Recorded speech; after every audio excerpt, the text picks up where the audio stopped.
Due to my dad selling chemicals to preserve food for a living, I've always been interested in the production and trading of food. Now, as a student at the University of Minnesota, majoring in ag business, I'm curious about all the different components of Minnesota's agricultural industry because of how prominent it is.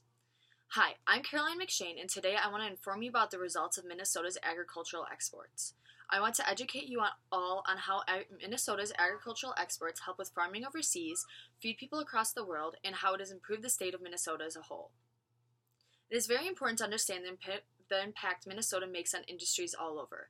Primarily, a very large part of this industry is working with people overseas.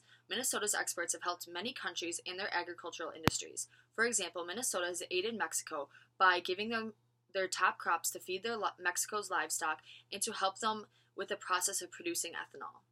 Every day, raw and processed ag products are shipped out of Minnesota. The shipments are either to states in the U.S.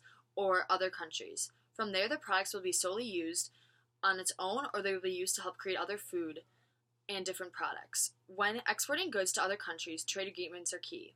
It is very important to have connections with other countries. Minnesota belonged to a trade agreement called the Trans-Pacific Partnership. The TPP was created to bring together 12 countries with similar work values who care about the environment and their property. These countries in this agreement really like that it reduces export tariffs. 95% of the world's consumers reside outside of the U.S., so this would unlock a whole new world for Minnesota's agricultural exports by allowing outside markets to obtain their crops. However, President Trump withdrew from the TPP a couple years ago. Now, due to not being in the TPP, Minnesota and a lot of other states in the U.S. have missed out on a lot of opportunities. Minnesota's sales are still booming, but they would be better off if the U.S. was still a part of this trade agreement. With these connections overseas, Minnesota is able to produce products that appear everywhere. The industry is feeding people all over the world. Minnesota's agricultural community is so large that it is able to feed large parts of the world due to these commodities.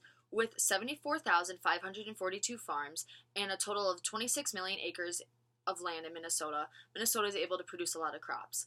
The soybean is the number one crop in Minnesota, followed by corn. These crops are very crucial for producing many other types of food like other products like clothing.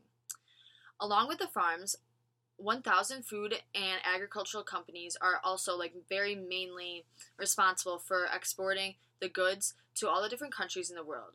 Some of Minnesota's biggest trading partners are China, Japan, Mexico, and Canada. Due to this agricultural system being so large, they need to make sure the crops they are selling are safe, so they have to follow specific procedures. Phytosanitary certificates are required for specific products to ensure the safety of consumers. Phytosanitary certificates are an official document that verifies a commodity that has been inspected by an authorized official and found to be relatively free of pests and pathogens, said the state of Minnesota. They are only eligible, certain products are only eligible for certifications when they are minimally processed or raw. The European Corn Borer Freedom Certification and this Japanese Beetle Certification are other certifications that Minnesota uses to avoid spreading pests to areas that are not exposed to them yet. They want to avoid causing issues for farmers outside of Minnesota so their crops won't get ruined by so-called foreign pests. Minnesota's exports produce great results because they are so tedious. Their industry and its successes have made significant improvements in the state of Minnesota. One of the largest impacts of Minnesota's agricultural exports is the amount of people that are involved in the process. There are 367,000 workers in this system. This means that this system isn't just good for the vast amount of exports that they have, but the amount of people that the state is employing. So the people in Minnesota's agricultural industry take up 15% of the workforce. Business has been booming for Minnesota lately and has been showing. Agricultural exports brought in $8 billion to Minnesota last year. This is a significant amount of money that is going to the state and the people of the state. Minnesota's Post said, as the second largest industry in Minnesota, agriculture serves as the cornerstone of the state's economy, creating jobs, generating business, and supporting other industries. This is an example that shows how successful and prominent the industry is.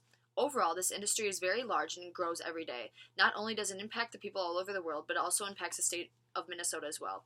I want to inform you on all the logistics of Minnesota's agricultural industry and how successful it is.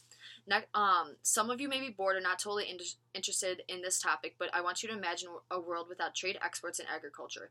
Where do you think the world would be today?